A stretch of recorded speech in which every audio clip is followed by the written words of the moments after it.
함께 하기를 예수님 이름으로 간절히 축원합니다. 감사의 달 11월을 시작하게 되었습니다. 정상 회복의 날이 되기를 축원합니다. 우리 강단에서 보는 단풍이 벌써 이미 져가고 있습니다. 지난주 절정이었는데 노랗게 달렸던 이제 나뭇잎들이 다 색깔이 벌써 바랬어요. 그러면서 이제 가을이 가고 있구나 하는 것을 다시 한번 느낍니다. 교회는 이미 말씀드렸던 것처럼 어제 어린이들을 위한 전도 행사가 있었습니다. 감사한 시간을 보냈고 또 새롭게 교회에 나온 친구들이 있어서 얼마나 감사한지 모르겠습니다. 또 작은 도서관이 오픈이 되어져서 여러 프로그램들이 계속 지금 진행이 되고 있어서 분주하게 일주일이 지나가고 있습니다. 위드 코로나 되어져서 교회는 좌석의 50%까지 예배 드릴 수 있다고 이렇게 이야기하고 있지만은 아직도 식사 교제는 금지가 된 상황이어서 이 부분을 위해서도 우리가 기도해야 될 줄로 압니다. 또 원래 오늘 계획은 돌아가실 때 제가 사과를 하나씩 드리려고 했는데 무슨 사과한다는 의미가 아니라 어떤 분이 전화를 하셨어요. 전에 교회 다니시던 분인데 목사님 기도하다가 생각나서 꼭 사과를 한 상자 보내드리고 싶어서 전화를 했다고 하셔서 웬 사과냐고 그랬더니 사과를 키우셨대요.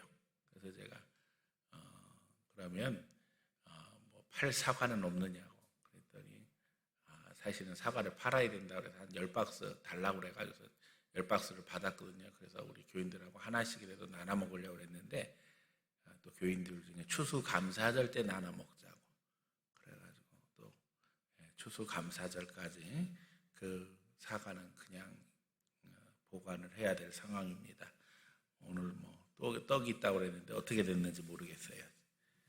지금 사실 이제 코로나가 끝난다고 하는 시점에서 바쁜 시간들을 보내고 있습니다. 그동안 없었던 결혼식, 또 장례식까지 계속되어져서 사실은 우리 교인들 모두가 다 정신없이 이렇게 시간을 보내고 있어요.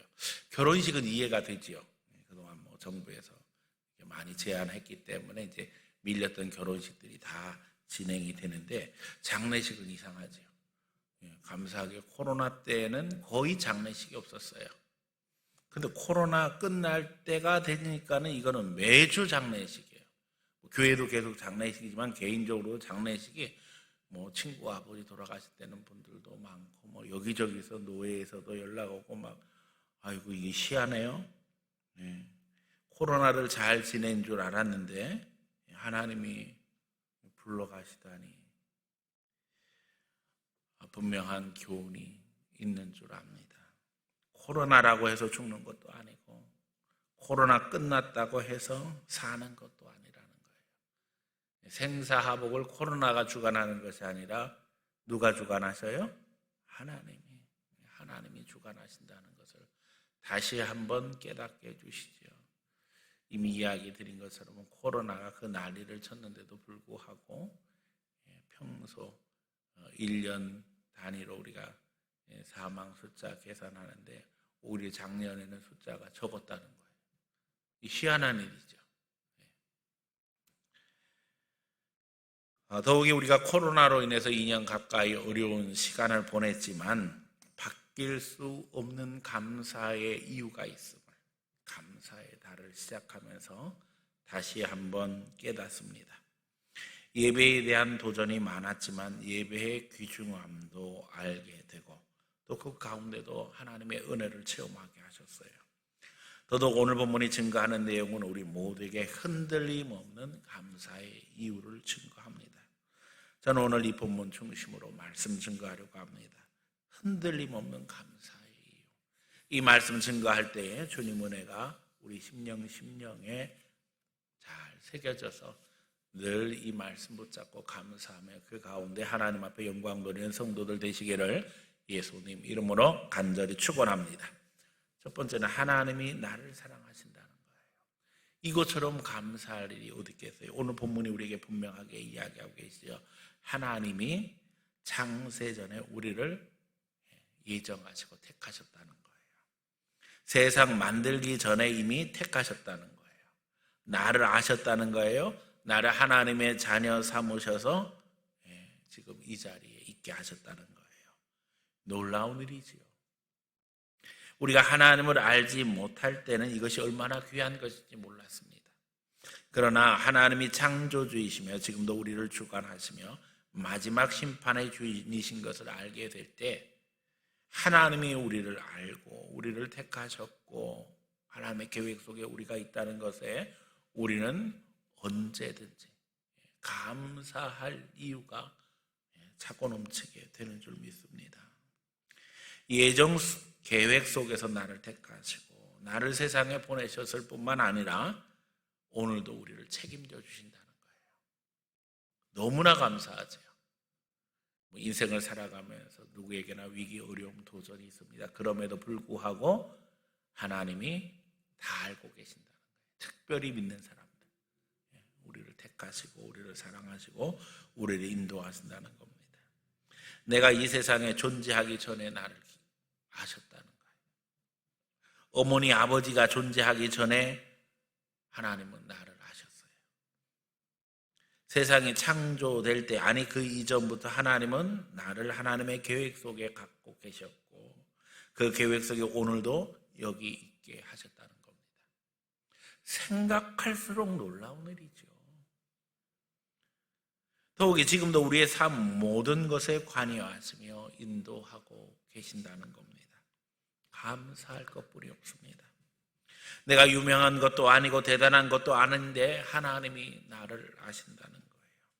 성경에 분명히 말씀하잖아요. 내가 너를 지명하여 불렀나니 너는 내 것이라. 하나님이 우리를 하나님의 것으로 삼으셨다는 것, 하나님이 우리의 주인이시라는 것, 이것처럼 감사한 일이 어디 있겠습니까? 우리의 존재가 세상에 있기 전에 이미 하나님께서 계획하시고 만드셔서 이 세상에 있게 하셨을 뿐만 아니라 다 아시고 계신다는 것. 우리 사정 형편. 그러기에 우리가 알지 못했던 이 특별한 관계가 하나님과 우리 사이에 존재함으로 인해서 우리는 감사하게 되었습니다.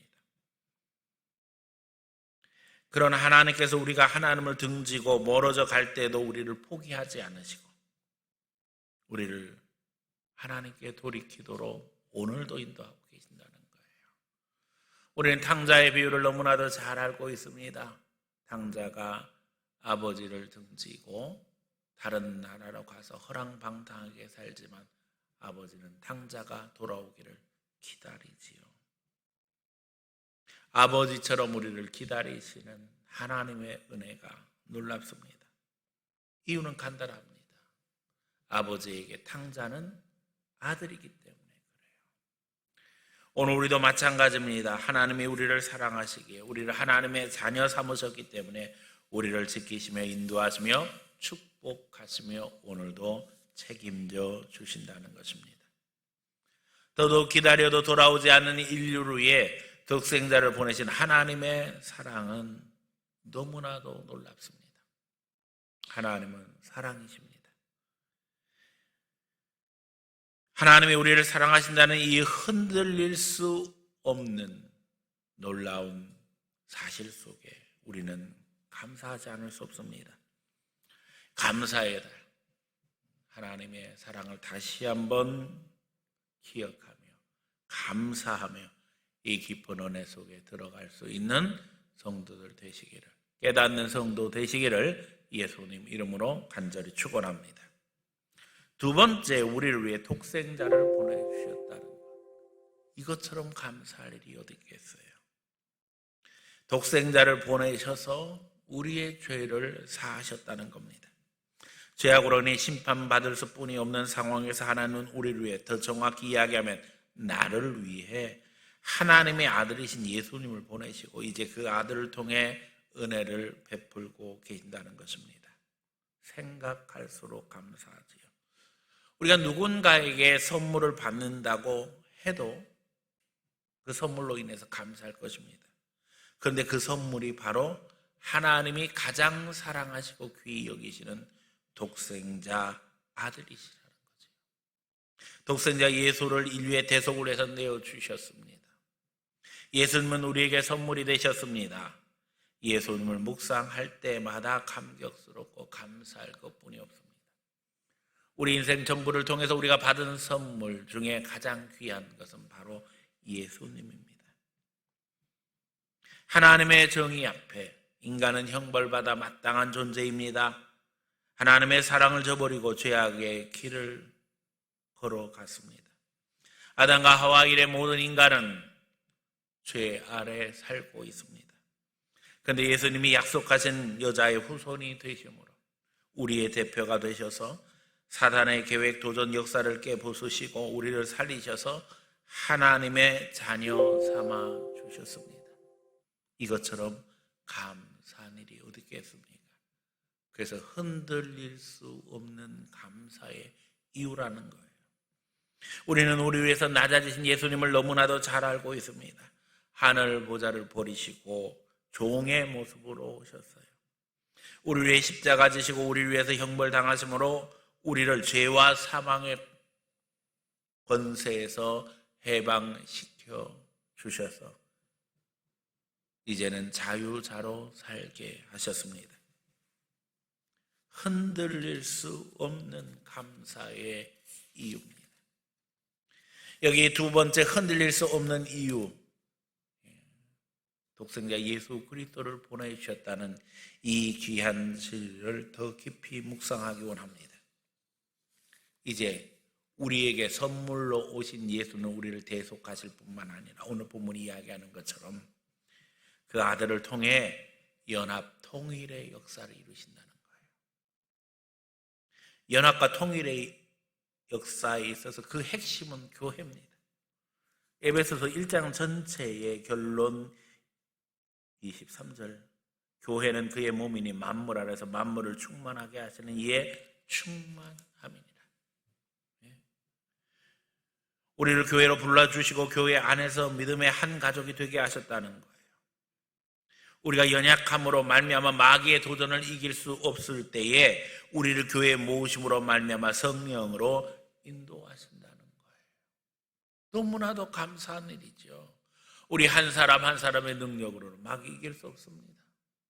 그러니까 예수 이름 의지해서 이 사탄의 세력을 이기며 여기에서 하나님의 나라, 하나님의 의를 이루어야 되는데 그러기 위해서 주님은 핏값으로 교회를 세우시고 교회로 우리를 다 불러 모아주셔서 믿음의 한 가족이 되어서 여기서 교제하게 하시고 연합하게 하시고 통일되게 하시고 그 훈련을 통해서 우리가 천국 백성으로 다듬어지게 하신다는 거예요.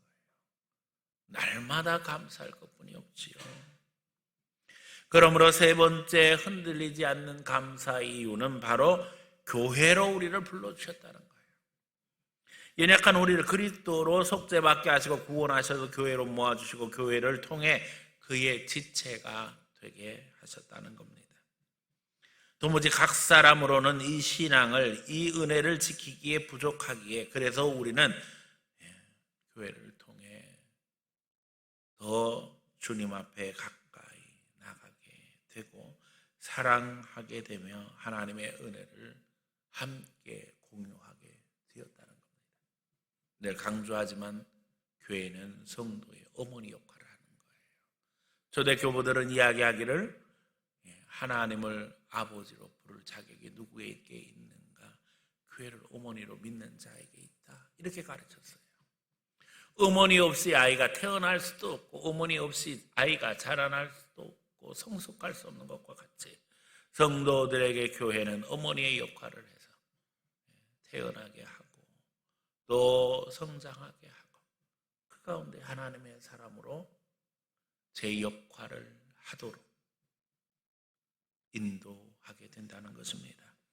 그러므로 교회를 통해서 우리가 하나님의 은혜를 누릴 뿐만 아니라 또 교회의 각 지체가 되어서 자기 사명 감당하는 것은 너무나도 중요합니다. 나만 은혜 받고 끝나는 것이 아니라 내가 받은 은혜를 증거하고 또 다른 일을 위하여 하나님의 도구가 됨으로 말미암아 은혜의 수단이 마땅히 되어야 된다는 것입니다. 그렇기 때문에 마귀는 늘 교회를 공격합니다. 이런 공격에도 불구하고 놀라운 것은 이런 도전을 통해서 하나님은 우리를 훈련시키시며 그 가운데 우리가 성장하게 된다는 거지요. 마귀 공격은 너무나도 집요해서 우리를 끊임없이 낙심하게 하고 속상하게 하고 시험 들게 합니다. 그러나 여러분 지금까지 우리 신앙생활한 거 경험해 보면 정리해 보면 하나님 이걸 통해서 우리를 더 강한 그리스도인으로 세워나가신다는 거예요. 시험 없는 것이 도전 없는 것이 은혜가 아니라 그것을 이기게 하시는 것, 그 가운데 성장하게 하시는 것이 은혜인 줄로 믿습니다. 오늘 하나님의 역사하심을 믿으며 우리는 주의 일에 동역하는 사람이 되어야 될 줄로 믿습니다. 성령은 우리에게 은사를 주시고 더더욱 교회는 은사를 따라 직분자를 세우므로 하나님의 일을 감당하게 되어집니다. 우리 교회는 이 어려운 때에 하나님의 은혜를 따라 직분자를 세우는 계획을 하고 있습니다. 얼마나 감사한지 모르겠어요. 특별히 이번 임직식은 큰 의미가 있습니다.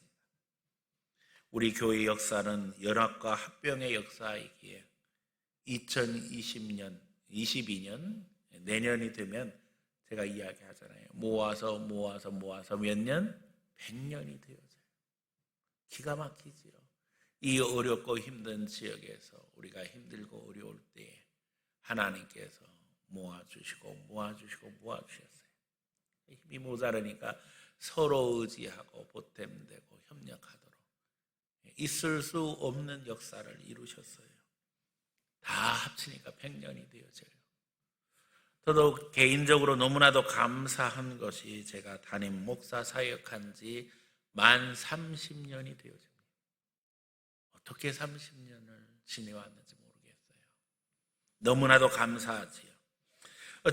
너무나도 감사하지요. 어찌 목사 혼자 목회할 수 있겠습니까? 귀한 동역자가 되어진 우리 성도들, 우리 장로님들, 권사님들, 또 집사님들 모든 재직 하나님께서 한 사람 한 사람 붙여주셔서 협력하며 사역할 수 있게 하셨으니 얼마나 감사합니까? 흔히 세상 말 중에 구슬이 서말이라도 어떻게 해야 된다고요? 꿰어야 된다는 말이 있지요. 하나님은 교회를 통해서 우리를 연합하심으로 말미암아 우리를 보배가 되게 하십니다. 우리의 연약하고 부족하고 모자란 것들을 서로 채워주게 하시고 그 가운데서 하나님의 영광을 드러내게 하셔요. 우리가 모여서 질서와 조직을 따라 한 몸으로 세워질 때 성도는 비로소 역동적인 성령의 은혜를 체험하게 되고 그 가운데 하나님과 통행하는 법을 배워가게 된다는 것입니다. 그러기에 우리 교회는 이제 더 조직화되어야 하고 더 열정적이 되어야 할 시점이 되었습니다. 하나님이 우리 교회에 특별한 은혜를 베푸셨다는 것은 우리가 너무나도 잘 알고 있어요. 또 이제 코로나가 끝남으로 말미암아 이제 사역의 새로운 시대가 열릴 것을 우리는 기대하고 있습니다. 오늘도 이제 1부 예배 끝나고 난 후에 안수 집사님 모임이 있습니다. 2부 예배 끝나고 난 후에는 새가족부 모임이 있습니다. 너무나도 중요한 모임입니다. 하나님의 원하심은 우리 교회가 이 항동을 넘어서 민족과 세계를 품고 섬기는 것이라는 사실을 잊어버려서는 안 됩니다. 하나님이 우리에게 주신 이 놀라운 은혜, 이 감사한 감격을 우리만 누려서는 안 되죠. 제가 늘 강조하지만 하나님은 우리에게 더 좋은 것을 채워주시는 분이에요. 그런데 이 더 좋은 것을 채워주시는 이유는 너무나도 분명해요. 하나님이 우리를 위하여 더 좋은 것을 예비하셨은즉 우리가 아니면 저희로 온전함을 이루지 못하게 하려 하십니다. 저희가 있어요. 저희. 온전하지 못한 자들에게 우리에게 채워주신 하나님을 증거함으로 말미암아 저들도 이 귀한 은혜, 더 좋은 것으로 함께 채움받고 하나님 앞에 돌아와 하나님의 백성 되게 하시는 게 하나님의 구원 계획이에요.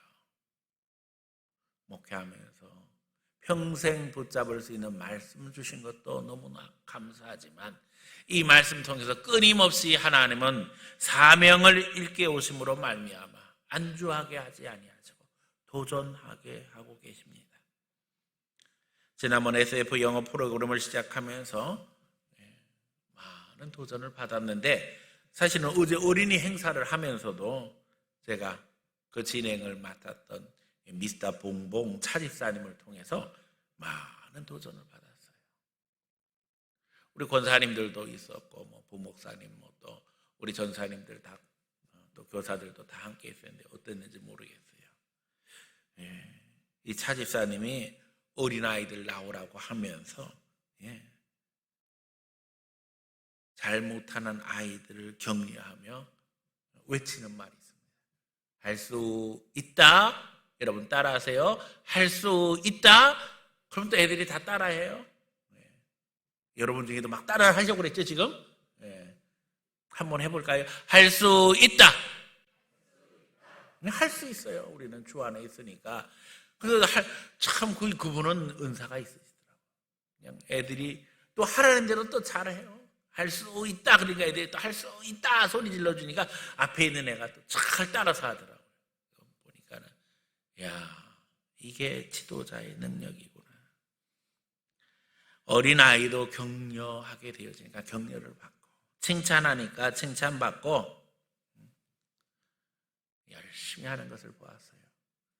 그런데 그 할 수 있다 외치는 그 차집사님과 따라하는 아이들의 모습을 보면서 이것이 성령께서 우리 교회에 들려주시는 음성이구나. 제가 격려를 받았어요. 뭐라고요? 할 수 있다. 할 수 있다는 거예요. 우리가 코로나로 인해서 너무 지치고 힘들고 어려웠습니다. 그러나 할 수 있습니다. 이유는 간단합니다. 흔들리지 않는 감사 이유. 네 번째, 성령께서 우리를 돕고 계신다. 네 번째가 성령께서 우리와 함께 하신다는 거예요. 교회가 그리스도의 몸이 되는 비밀은 바로 성령이 우리를 주장하신다는 거예요. 우리 안에 성령님이 오셔서 역사하신다는 거지요.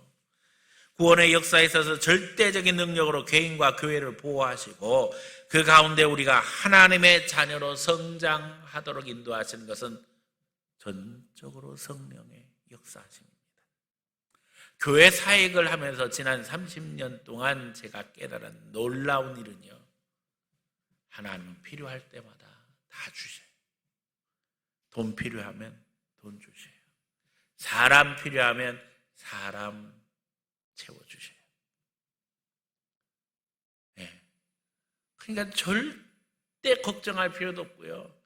때때로 이제 거기서 착각하는 사람들이 있죠. 축복의 통로가 되어서 하나님 앞에 헌신하면서 나 없으면 안 된다고 생각하는 사람들.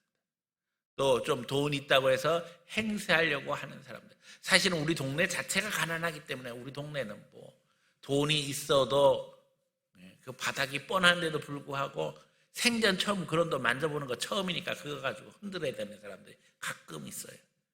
여지없어요. 하나님이 기뻐하시지 않으니까. 그러니까 목회하면서 이 목회는 하나님이 주도하신다는 거예요. 성령이 역사하신다는 걸 깨닫는 거예요. 그러니까는 우리 사역에 있어서 힘들고 어려울 때 하나님이 그냥 교회도 통째로 갖다가 그냥 합쳐가지고 일하게 하시잖아요. 너무 힘들고 지치니까. 그러니까 우리 교인들이 한 사람 한 사람을 너무 귀히 여기는 것이 우리는 너무 훈련되어져 있잖아요. 사람이 귀하다는 걸 아는 거예요. 그러니까 너무 지치고 힘들 때에 하나님께서 교회를 합쳐주셔서 힘 모아서 일하게 하시니까 교회 합쳤다 그러면 뭐 2번 합치고 3번 합쳤다 그러면 사람들이 그러죠. 아니 그 교회는 안 싸우느냐고. 여러분 싸워요? 하나님의 은혜입니다. 하나님의 은혜예요. 여러분 아멘 하시기 바랍니다. 하나님의 은혜인 줄로 믿습니다.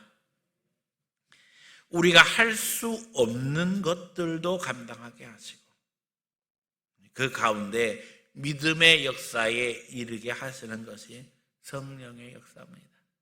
감사할 뿐만 아니라 감격할 수뿐이 없지요.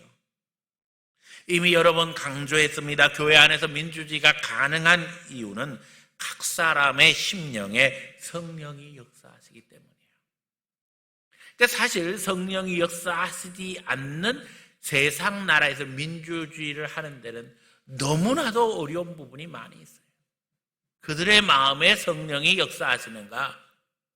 오늘도 우리가 대표 기도하시면서 집사님 기도하셨지만 우리 마음에는 지도자들의 마음에도 성령이 역사하시고 인도하심 받기를 원하지만은 현실로 그렇지 않다는 거예요. 그러니까 민주주의 한계는 너무나도 분명해요.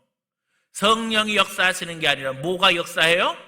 악령이 역사하는 거예요. 영적으로 중립지대가 없으니까 성령 충만 받지 못하면 악령이 역사하는 거예요. 그러니까 하나님이 믿는 자들을 통해서 이 민주주의의 시스템을 만들도록 해주셨는데 성령을 모르는 자, 성령으로 거듭나지 못한 자, 믿음 없는 자들이 민주주의의 껍데기만 알고 흉내를 내고 있으니까 이 나라가 이 모양 이 꼴 되는 거예요. 우리나라만 이 모양 이 꼴 되는 게 아니라 신앙 떠난 전 세계가 결국에는 비참한 민주주의의 혼란을 겪고 있지요. 그래서 믿는 자들이 관리 감독하지 아니하면 민주주의는 제대로 이루어질 수가 없어요. 그것이 다 성령의 역사예요. 더더욱 교회 안에서도 믿음이 똑같은 게 아니에요. 성령 충만의 수준이 다 똑같은 게 아니지요.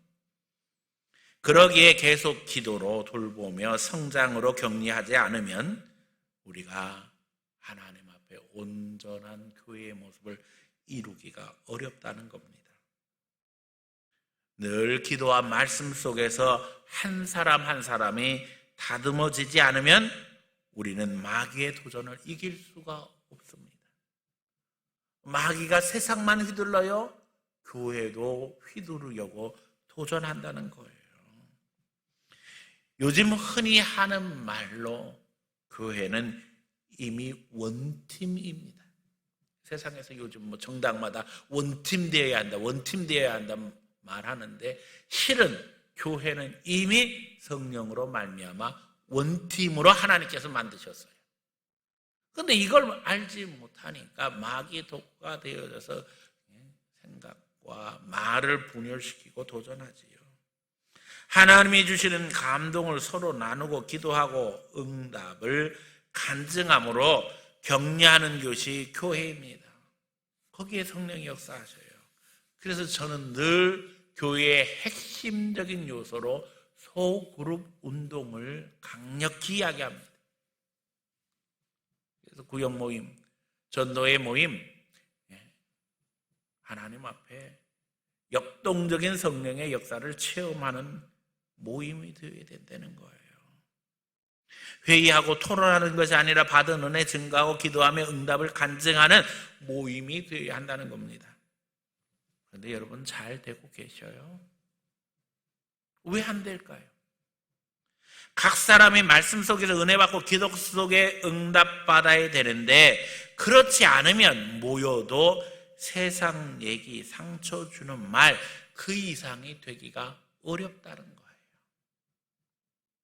더욱이 전도회장, 구역장이 영적이어야 하는데 그렇지 않으면 세상 말로 폭망할 수뿐이 없다는 거예요. 하고 싶지가 않은 거예요. 가봤자 은혜가 안 되면. 아니 전도회나 구역 모임에 가서 영적으로 공급받고 은혜받고 내가 지치고 힘들었을 때 위로받고 교제해야 되는데 기껏 한다는 얘기가 모여서 무슨 사업 뭐하니 하는데 한쪽에서는 하지 말자 그러고 뭐 어쩌고 저쩌고 그러다 보면 은혜가 안 되잖아요.